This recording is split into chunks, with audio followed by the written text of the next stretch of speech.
kind-hearted and generous people. Yeah, that's what we're doing today. We're coming to you directly from the De Leon Studios in Oxnard, California. And we want to thank the crew here for making this happen. Today, oh, by the way, my name is Bob Davis. I'm known as Bob the Lender, and I've lived in the Ventura County area for such a long time, we don't even want to go back to 1967. But today, we have the benefit and honor of talking to a friend of mine, somebody that I care a lot about, and who cares a lot about other people. And that is my friend Aaron Stanton with Meathead Movers. How are you? I'm well, Bob. How about yourself? Great. I am so glad you're here today. I'm happy to be here. When Aaron and I talked about what we were going to do today, he looked at me and said, okay. And boy, I'll tell you, I like it when people say, okay. It's better word is yes. But, Aaron, a lot of people already know who you are. They know what you do.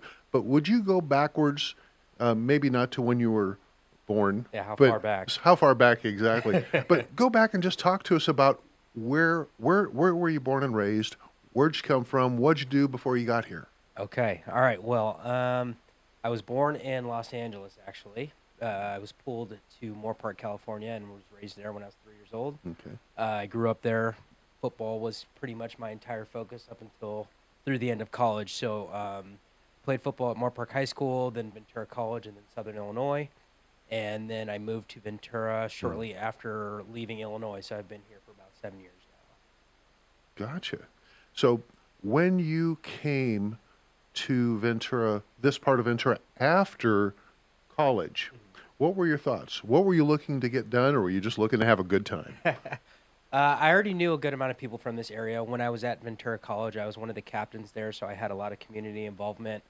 Usually your captain of your team is going to be involved in the community a lot, different businesses, agencies, things of that nature. So I already had a strong network here. So when I didn't know what I wanted to do as far as work, I knew I could find opportunity here, so that's what I came looking for. That's awesome. So you literally walked into the water and recognized that it might get a little deep, but you're still okay with that. Absolutely. That's the adventure of life. I love it.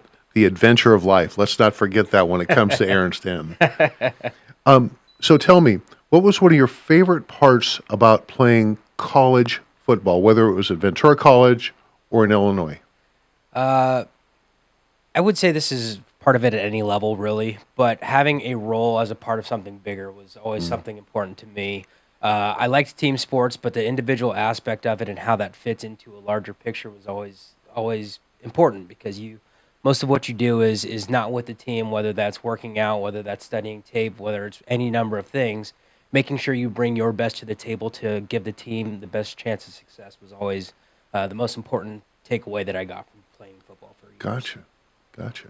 Now, in what you do professionally, it is such a misnomer to say you help people move. Wow. So let's break that down a little bit. When you meet with somebody for the first time, what are your thoughts on how to best serve those people? I go into it with the mindset of I have been involved in over 1,000 moves in my life, and this person has probably done 3 to 5. That is the general average. So I try to bring an air of, I've done this a lot of times. I know what you are worried about. I know what we do to ease those worries, and I try to just set them up for success. So whether that is making sure that all their boxes are prepped, I give them a timeline of how to prepare for this move, how move day is going to go. One of the first things I do before I go through anything is I just give them a start to finish on what move day looks like, just so they have a clear idea, because the biggest worry for all people in general, not even specific to moving, is uncertainty and not knowing how things are going to go down. So providing a calming voice of, this is how it's going to work, this is what to look out for, this is how to be best prepared. That is what I try to bring with all my clients. Wow.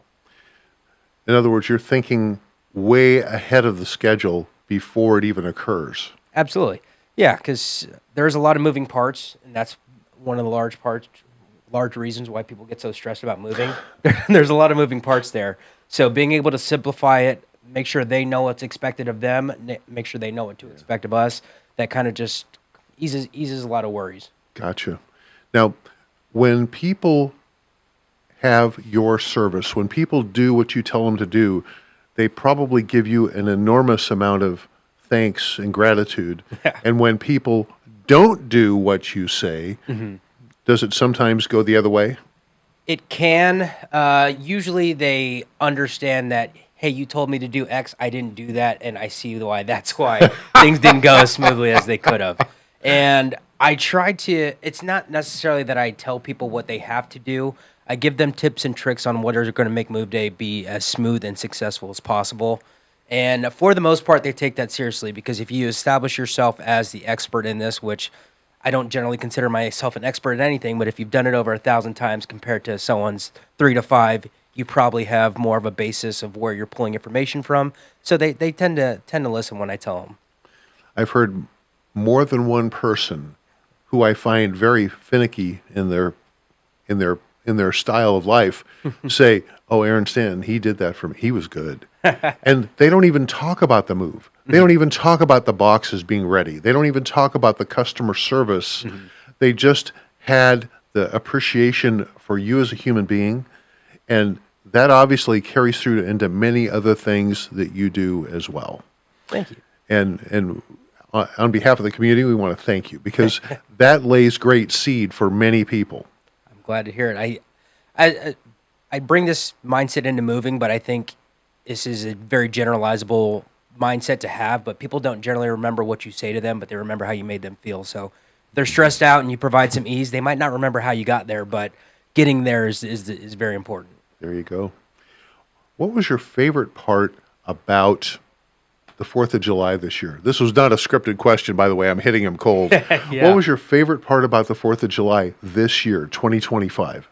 This year, I didn't even see any fireworks. I didn't celebrate any crazy way. I was actually on the East Coast for the first time in my life, so I was meeting with some friends that I hadn't spent much time with. So that whole weekend was kind of a first trip to New York and New Jersey. So I enjoyed the energy of seeing that city and just kind of spending time with friends. That's awesome. You know, I was juicing him for this, and obviously I didn't get it, so now I'll be more specific. You went to go see a show. That I did. Tell us about the show. All right. The show I did, the theater show that I went Yes. to? Okay. It was, I'm a big fan of theater. It's something that I've only been into for the last 5 or 6 years, but I'm a big fan of it. And I saw a show about Alicia Keys' life, who is I've loved since I was a kid. And it just kind of happened to work out that it was playing when I was there. So it was one of the best shows I've ever seen. Super inspirational. Didn't even go to her career really. It was more so about just her life, her upbringing, and one of the things that I came to like about New York and I could feel about the city is that it's a city of dreamers, and that was something an energy that I welcome in my life.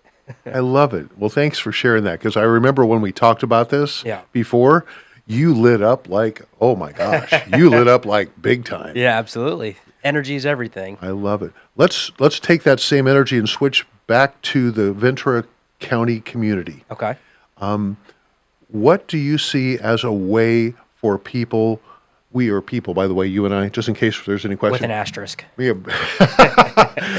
What do we people, how do we serve the community, not just by our professional atmosphere, but by our personal demeanor, by our time and efforts? What is it that you see? What is it that you do? And what is something that you may be striving for yet to get done? There's very few specific goals I have, but the general goal is always how can I better serve people.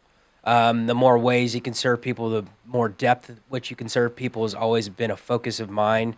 And I think throughout your life, as you develop more skills, have different interests, that just involves how you serve people. But the ultimate ultimate goal in anything is just how can I serve people better and more people. That is kind of the fundamental part of it. Awesome.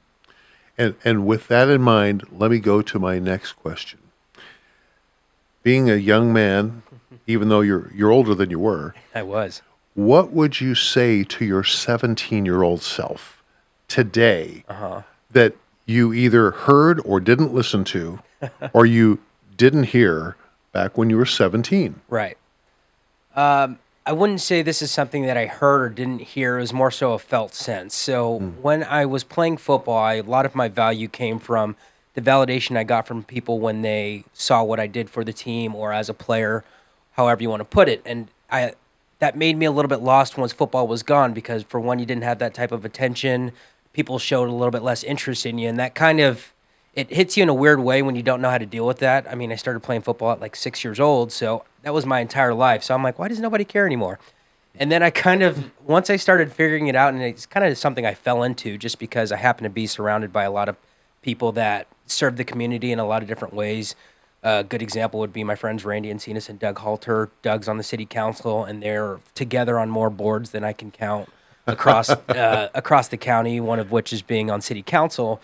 But a lot of people that I respect, dedicate themselves to a life of service, and you are you're a perfect example of that as well.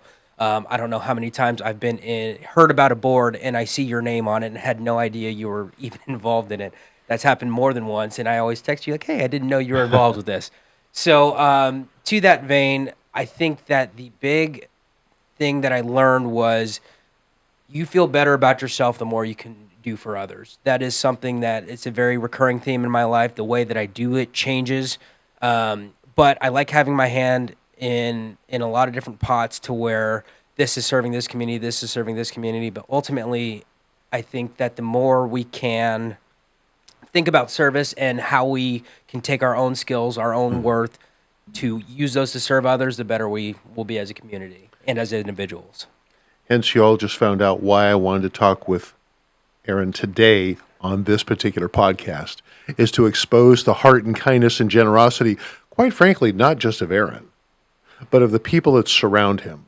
And the thing I would like to leave us with today, yes, you get one final comment. Okay. The one thing I'd like to leave us with today is everybody can do a little bit. Not anyone has to do everything. Even Aaron is a perfect example of that because he does a little bit all over the place. But so do his friends, so do his family, so do people that care about him. And you can too.